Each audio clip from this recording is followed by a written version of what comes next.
On se retrouve dans cette session pour parler des ressources. Donc pour cela, je vais créer un nouveau projet de type Xamarin avec les trois plateformes, template vide, et je vais l'appeler ressources XAML. Alors qu'est-ce que sont les ressources? Alors les ressources c'est ce qui va vous permettre de styliser vos interfaces utilisateurs de manière plus intelligente, ordonnée, pratique. C'est quelque chose qui n'est pas obligatoire, mais pour prendre un exemple, imaginons que vous avez des contrôles de type label qui doivent être tous de couleur rouge en caractère gras, italique, avec une marge de 10. Si vous avez 45 formulaires avec 50 labels chacun, ça ferait tout ça à écrire en termes d'attributs, ce qui serait quand même assez compliqué. Et si je pousse plus loin, votre client vous rappelle en disant finalement c'est pas du rouge que l'on veut mais c'est du vert, je vous laisse imaginer le refactoring à faire sur tous vos formulaires. Ressources, c'est ce qui va un petit peu nous sauver la vie pour pouvoir effectuer ça de manière pratique, ordonnée. Donc je le rappelle, ce n'est pas obligatoire, c'est vraiment plus une histoire de logique et pour quand même apprendre à développer et à coder de manière pratique, intelligente et surtout en refactorisant les choses qui sont peut-être ce qui vous fera gagner plus de temps au fur et à mesure que vous avancerez dans votre projet. Donc on va essayer de mettre ça en pratique sous forme d'exemple. Donc j'ouvre mon main page XAML et je vais changer le texte de mon label.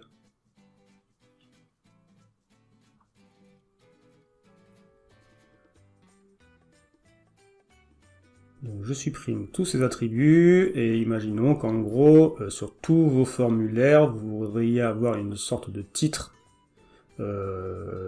d'en-tête sur chaque formulaire qui serait stylisé d'une certaine façon.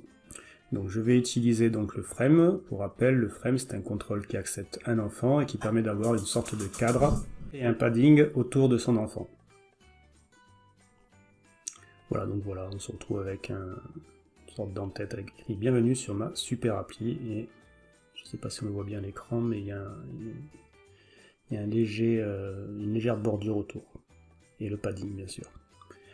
Alors ensuite je vais rajouter un label qui va contenir beaucoup de texte pour simuler du contenu.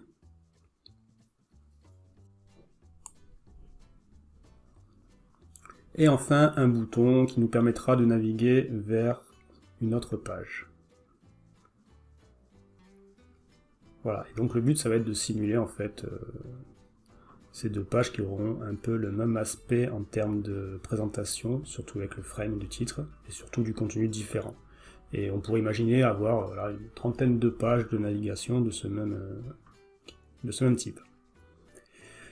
Donc voilà, ce que nous allons faire maintenant, c'est donc créer notre navigation. Donc pour cela, je vais dans mon app xaml.cs et je déclare ma navigation.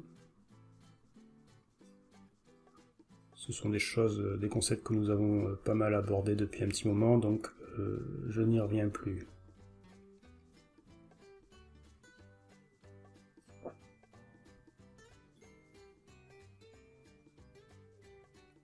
Je laisse le titre page 1.xaml.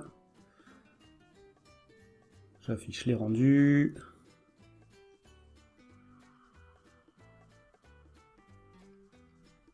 Voilà, et donc comme je vous le disais tout à l'heure, toutes les pages seront designées pareil en termes de header. Et sur cette page, je vais rajouter, je vais simuler du contenu avec une box view que nous allons colorier, qui serait tous mes contrôles utilisateurs propres à cette page.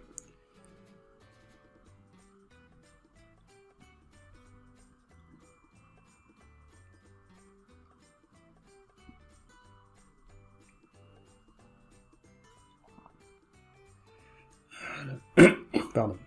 Oui, alors je l'ai mis dans le frame. Non, le frame ne contient qu'un seul enfant, donc je sors mon box-view et je le mets sous le frame. Donc je sors mon box-view et je le mets sous le frame. Voilà.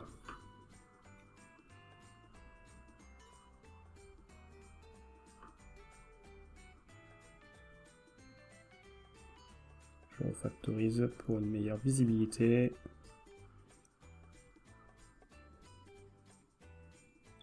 Voilà, donc on a nos deux pages, avec les rendus sur les différentes plateformes. Et maintenant, nous allons gérer la navigation de la main page vers la page 1. Là aussi, c'est quelque chose que l'on a pas mal abordé, donc vous commencez à connaître.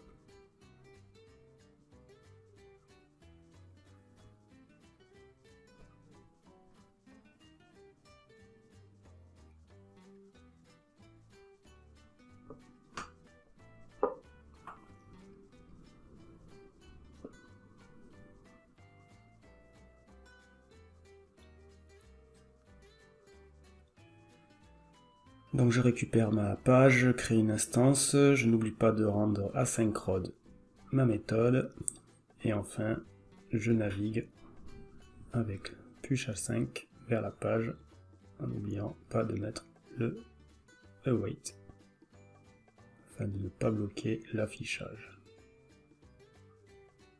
Ok, on est prêt.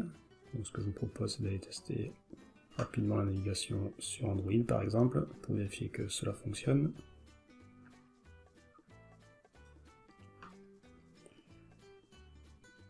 Donc voilà mon titre, je navigue, mon autre titre, je reviens en arrière. C'est bon.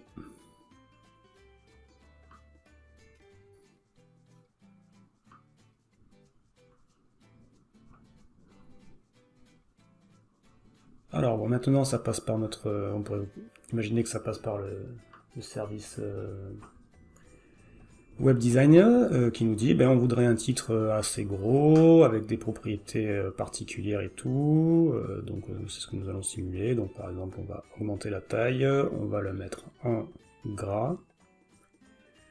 Et on pourrait faire beaucoup de choses, des marges, des couleurs, des paddings, une notion de rotation, des ombres, etc. Enfin, plein de choses. Donc justement, tout cela est représenté par ces fameuses propriétés, ces attributs, qui sont propres à chaque composant. Et donc, si je veux faire pareil sur l'autre page, je vais dupliquer tous ces attributs. Donc on pourrait imaginer en avoir une cinquantaine. Hein. Quand même assez lourd, et ça serait surtout compliqué à faire ça sur toutes les pages. Donc c'est là que les fichiers de ressources et les ressources vont un petit peu nous sauver la vie. Donc on peut déclarer des ressources sur chaque niveau de contrôle, sachant qu'il y a des règles suivant la façon où on les déclare. Par exemple, si je déclare mes ressources au niveau de mon stack layout, cela veut dire que mon stack layout et tous ses enfants vont pouvoir utiliser les ressources.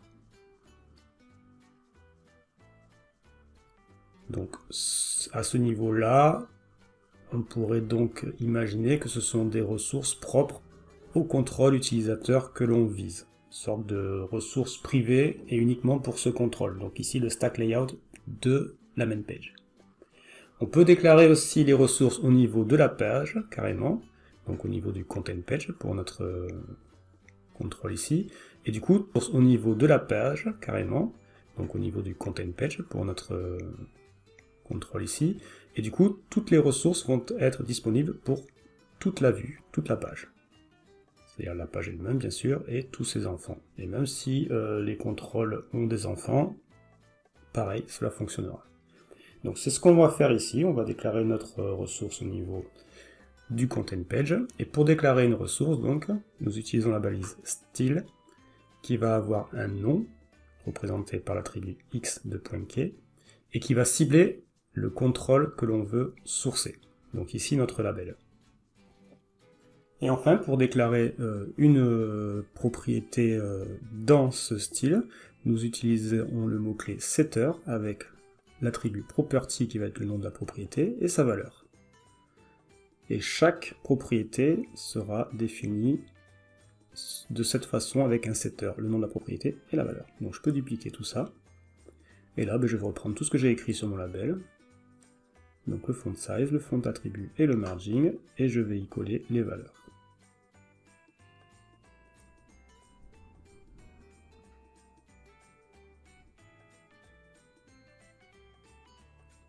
Et du coup, on peut supprimer maintenant toutes ces valeurs dans mon label. Et pour dire que ce label va utiliser ce style, nous allons utiliser donc la propriété style, qui va donc pointer sur une statique ressource, et là nous retrouvons notre nom de ressource title application. Et vous voyez que sur le rendu, le style a été appliqué. Donc maintenant, nous allons faire pareil sur le label de la page 1. Donc pour cela, je ferai style avec la statique ressource et j'irai chercher ce nom de ressource. Mais vous voyez que, il n'a pas parce que nous avons déclaré notre ressource au niveau du content page de la main page. Et donc il n'est accessible que dans ce content page de la main page. Donc on pourrait très bien dupliquer la ressource, la rajouter dans la page et bien sûr y accéder avec son titre. C'est une solution. Mais maintenant, si je pousse un petit peu plus loin, ça part chez le client, et votre client vous dit, bah finalement, c'est bien, mais j'aurais voulu que par exemple, mon titre soit un peu plus bas, donc décaler le margin. Bon, ben là, il faudrait qu'on prenne nos 45 pages, les styles margin de nos 45 pages, et rajouter la modification. C'est faisable, bien sûr, mais bon, c'est pas encore ce qu'on voudrait. Donc du coup, nous avons moyen de déclarer les ressources au niveau de l'application en entier. Pour cela, ça va se trouver dans l'app XAML. Donc je duplique ma ressource au niveau de l'application, et donc cette ressource, maintenant, elle va être accessible à tous les formulaires de toute l'application. Donc je peux supprimer les deux ressources du page et du main page, et vous voyez que, en temps réel, la ressource a été appliquée sur le main page. Donc on va simuler une modification dans l'app XAML pour voir que ça fonctionne. Donc, par exemple, oui, je vais réduire, on réduit un petit peu la taille de la police. Voilà, je sauvegarde mon fichier. Vous voyez que la police a été réduite, hop, sur les deux écrans. Donc là, voilà, vous avez quand même maintenant une façon simple, pratique et rapide de modifier votre titre à un seul endroit pour toute l'application. Donc c'est un gain de temps plutôt intéressant et surtout un risque d'erreur amoindri. Parce que vous pourriez très bien oublier une page ou un nouveau développeur qui crée une nouvelle page et qui oublierait de ramener cette ressource, etc., etc. Alors, je pousse toujours plus loin mon exemple. Maintenant, nous allons styliser le frame. Et je voudrais par exemple lui mettre un fond avec une couleur. Donc, je cible mon frame et je vais y mettre un vert clair sur le background color. Voilà. Si maintenant je regarde le main page, hop, mon frame, mes deux frames sont passés en vert. Pourtant, je n'ai pas mis de style sur le frame. Ceci est dû au fait que j'ai déclaré un style sans clé, c'est-à-dire que c'est un style implicite. Si je ne mets pas de clé, l'attribut xkey, à un style, automatiquement tous les frames de toute l'application vont prendre ce style par défaut. Donc ça aussi c'est plutôt super sympa et intéressant. Bien évidemment, même si vous stylisez un contrôle, vous pouvez surcharger le background color par exemple du frame et changer sa couleur malgré le style. C'est toujours le contrôle qui gagnera en termes de priorité. Le style s'applique et si vous remplacez un élément du style directement sur votre contrôle, ça sera cette valeur qui sera prise et pas celle du style. Maintenant, on va définir directement des couleurs au niveau de mon fichier de ressources. Donc je vais appeler voilà, normal color et red color. Donc ce sont des ressources statiques. La couleur du texte qui prendrait comme valeur, et pas du rouge ou du noir, mais une statique ressource, comme sur le style, de type la valeur de ma couleur. Donc là, normal color text. Et on pourrait imaginer faire ça sur toutes les contrôles où il y aurait du texte, comme un bouton ou plein d'autres choses. Donc c'est ce que je vais simuler. Donc je vais créer un style pour mon bouton, donc un style implicite. Je lui mets mon text color à normal color. Voilà, et comme il est implicite, tous les boutons d'application vont prendre cette valeur qui est donc noire. Donc là, bien sûr, rien ne se passe. Mais maintenant, si je veux changer la couleur directement dans mon dictionnaire, hop, voilà, tous les textes sont passés en rouge. Donc imaginons que maintenant, on nous dit que finalement la red text color red passerait en gris, il suffirait de changer la valeur directement en gris et ça s'attribuerait à tous les styles qui contiendraient cette propriété. Donc là aussi, un gain de temps et un moyen de ne pas se tromper, c'est plutôt sympa.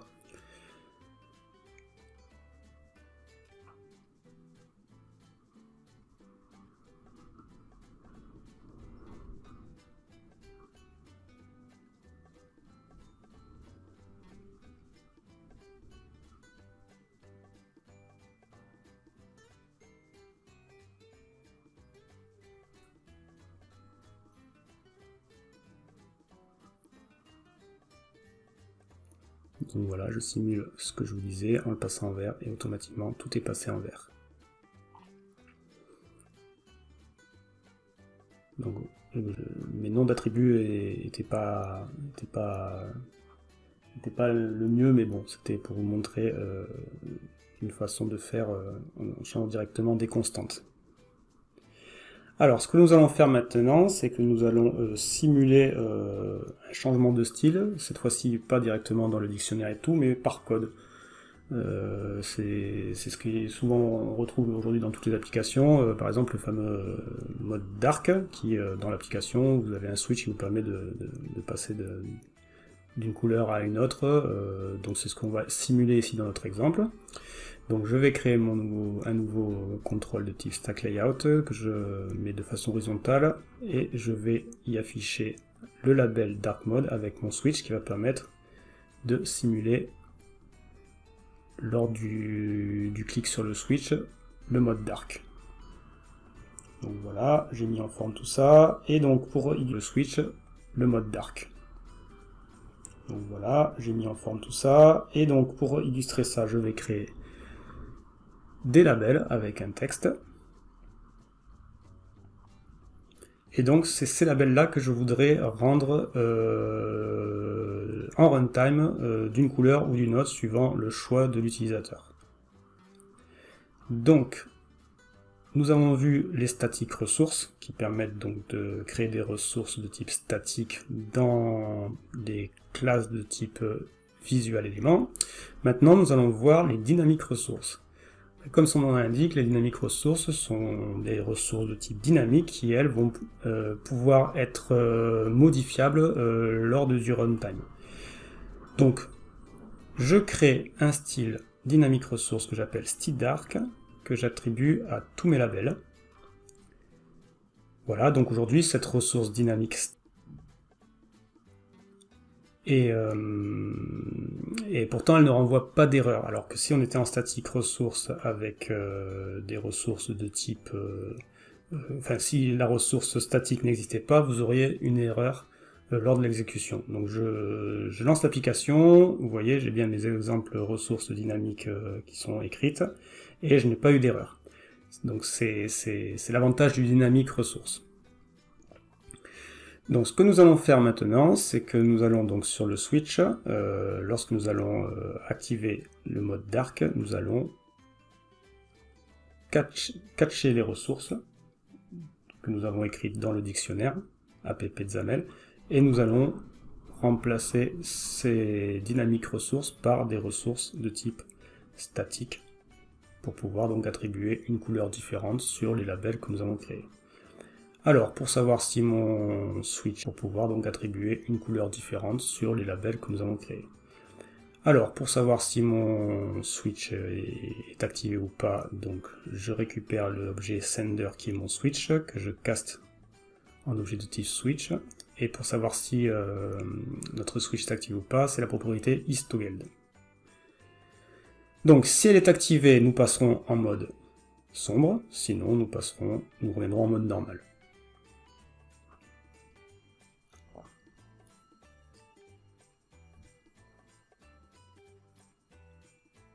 Donc comment récupérer une ressource dans un dictionnaire? Donc là je voudrais aller chercher ma ressource.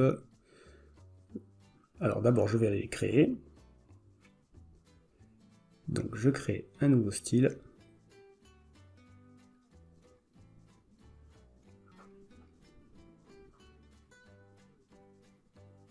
Donc,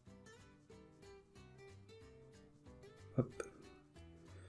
Voilà, donc je crée un nouveau style qui va bien sûr contenir une clé, car là je veux attribuer ce style qu'à des éléments bien spécifiques. Donc je vais l'appeler label dark mode, ça target un contrôle de type label. Et je vais faire pareil pour le mode pas dark, donc light mode. Voilà, donc lui aussi il vise le label. Et nous attribuerons la valeur red color text au dark mode et normal bien sûr pour le label light mode. Et donc le but ça va être d'attribuer ces styles statiques au style dark dynamique lorsque notre switch sera activé ou pas. Alors, je retourne dans mon code, et pour simuler ça, donc comment aller chercher une ressource dans mon dictionnaire de ressources? Eh bien, je déclare une variable que je vais appeler dark mode, et pour aller chercher une ressource, vous allez utiliser l'application, qui est donc notre application actuelle, .current.ressource, avec le nom de la ressource. Et le nom de la ressource est celle que vous avez définie dans le XKey. Donc ici, label dark mode.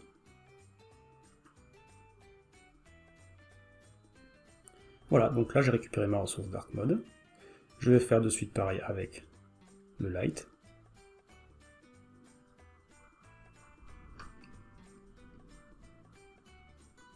Voilà. Et maintenant, il ne me reste plus qu'à attribuer cette ressource à ma dynamique ressource. Attribuer une ressource à un objet du formulaire, c'est tout simplement this.ressource égale, pardon, avec le nom de la ressource, style dark, oui. Donc this.ressource style dark va recevoir mon dark mode dans le cas du dark mode.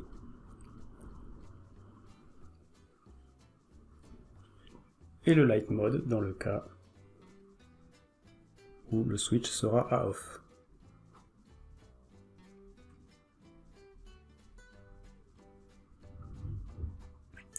On va tester maintenant en runtime sur Android. Donc quand je switch, hop, c'est passé en vert, et quand je reviens, ça revient en normal. Bon, c'est pas un dark mode, c'est un green mode, mais vous voyez le principe. Donc on va vérifier aussi sur les autres plateformes.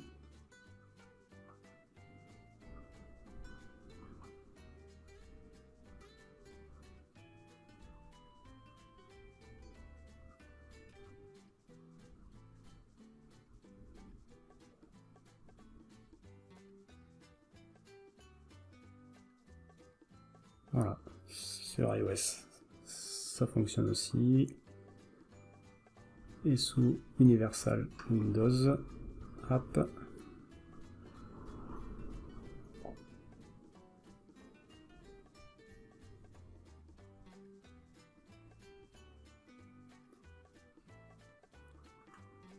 c'est bon aussi.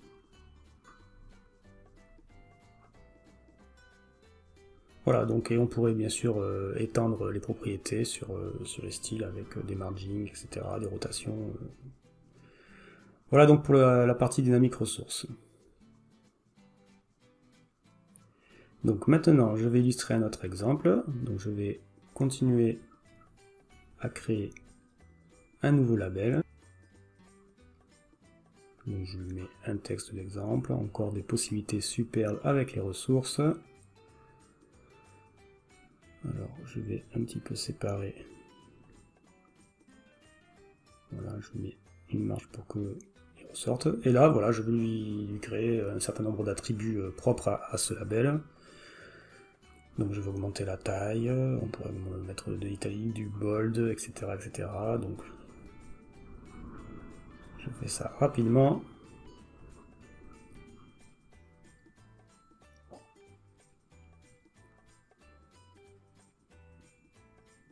Une couleur violette. Et il pourrait y avoir plein d'autres attributs comme ça. Alors je duplique mon label.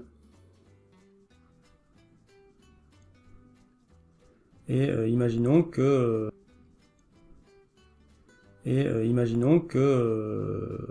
ce deuxième label a les mêmes attributs que le premier, mais pour X raison, il a une particularité en plus qui serait un ou deux autres attributs. Donc par exemple, moi je vais le simuler avec une opacité à 50%, pour qu'il soit donc un peu plus transparent. Donc sur iOS et Android, 0.5 pardon.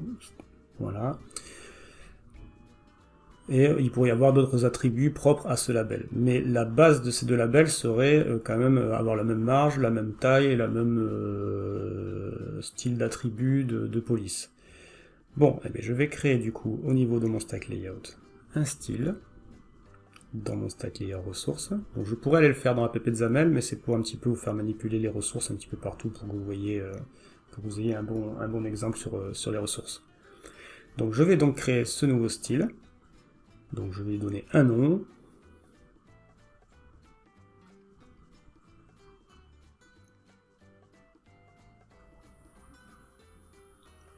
Donc ça sera mon style label purple ball, qui va targeter le label bien sûr, et je vais dupliquer les styles mis sur le premier label.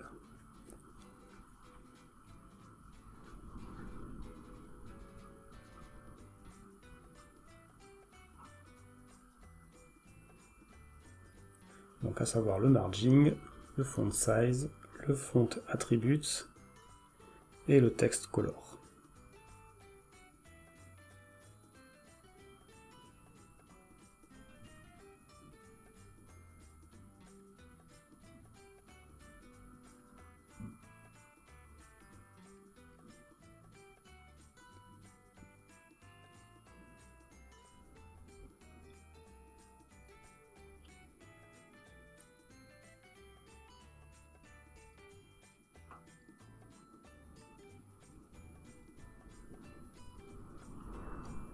Voilà, et du coup je peux donc supprimer sur le label tous ces attributs et lui attribuer ce nouveau style.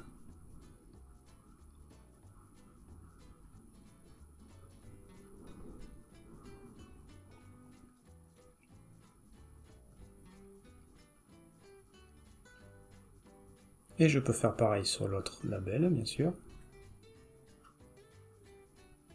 Sauf que je perds mon opacité. Alors je pourrais bien sûr rajouter l'opacity directement sur ce label, mais imaginons si j'avais 4 ou 5 autres attributs propres à ce style. Eh ben, nous pouvons donc du coup créer un nouveau style. Donc là je vais l'appeler label, mais avec, pour exemple, opacity.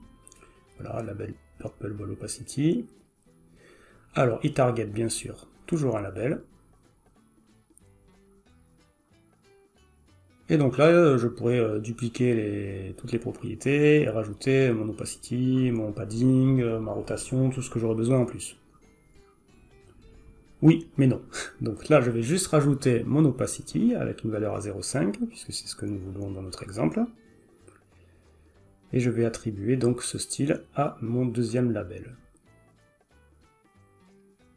Et bien évidemment, j'ai bien l'opacity, mais je perds tout ce que je voudrais au-dessus. Donc, pour rapatrier les styles d'un autre élément de même type, vous pouvez utiliser l'attribut baseZOn et donc rajouter la static resource avec le nom de la key pour pouvoir hériter de ces styles. Et du coup, vous allez... Oui, donc la static resource, et pas le nom directement. Je reviens à la ligne pour vous voyez. Donc, exactement comme l'attribution d'un style. Static resource et le nom label purple ball. Et là, vous héritez du coup de tout ce que vous avez écrit dans le style au-dessus, plus le style que vous venez de créer sur l'opacity et le padding éventuellement, tout ce que vous voulez dessus. Et là, vous voyez que sur les rendus, cela fonctionne. Donc ça aussi, c'est quelque chose de super intéressant.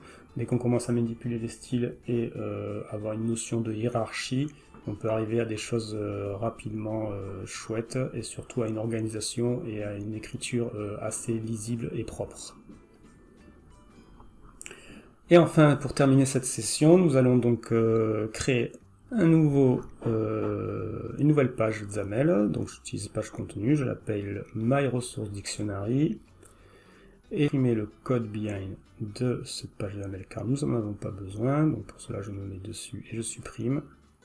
Je supprime aussi tout le contenu de mon XAML. Et je vais donc écrire ma nouvelle balise qui s'appelle Resource Dictionary, qui va me permettre de créer donc directement un fichier de type ressources, qui me permettra donc d'organiser mes ressources sous forme de fichiers, plutôt qu'avoir tout par exemple sous l'app XAML ou directement dans les fichiers XAML de votre UI. Donc je rajoute les deux namespaces obligatoires en les copiant-collant dans notre fichier XAML par exemple. Donc voilà, la partie forme et la partie static X pour les keywords. Voilà, et donc là, on pourrait très bien imaginer donc créer des styles que j'ai créés tout à l'heure, non pas sur l'app XAML, sur les purple bold et purple opacity. Voilà, donc on pourrait très bien récupérer ces styles et les mettre dans un fichier à part en dupliquant tout simplement les éléments. Voilà. Et pour utiliser maintenant directement ce fichier plutôt que les deux styles écrits comme ça, nous allons rajouter dans la ressource du stack layout, puisqu'on voudrait attribuer ce style que dans ce fichier, que dans cette page là, la ressource dictionary avec en source le nom du fichier, le nom de la classe donc, que j'ai créé tout à l'heure, My Resource Dictionary. Donc je vais dupliquer son nom, je la colle, et vous allez voir que directement. Donc c'est assez génial car on pourrait très bien imaginer avoir pour chaque fichier XAML, chaque page XAML que vous créez, et bien, un fichier de ressources associées, et donc en termes d'organisation, c'est plutôt intéressant et assez facile et pratique à lire. Donc si je change mes ressources dictionary, vous voyez que le rendu en temps réel se change aussi. Voilà, on peut se retrouver à une prochaine session.